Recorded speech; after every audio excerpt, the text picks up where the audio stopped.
need you for, George? I know you're anxious to make a train. I have a taxi waiting downstairs. I want the board to know that George gave up his trip to Europe to help straighten things out here these past few months. Good luck to your school, George. Good luck, George. Good luck. Now we come to the real purpose of this meeting, to appoint a successor to our dear friend, Peter Bailey. Mr. Chairman, I'd like to get to my real purpose. Wait just a minute now. Wait for what?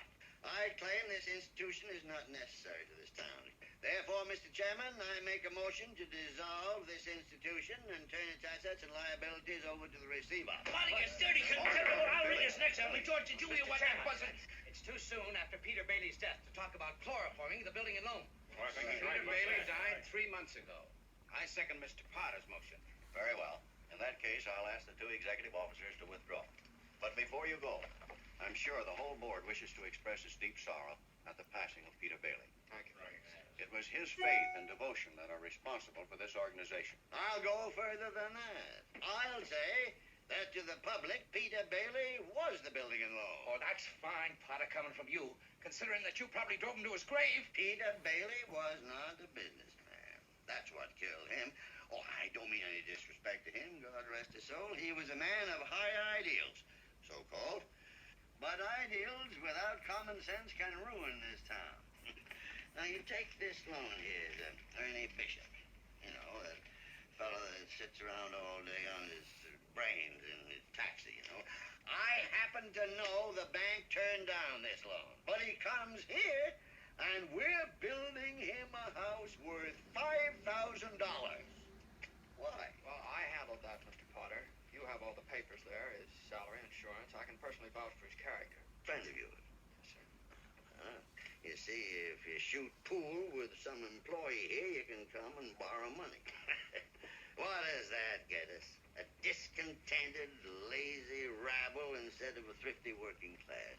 And all because a few starry-eyed dreamers like Peter Bailey stir 'em up and fill their head with a lot of impossible ideas. Now, I say...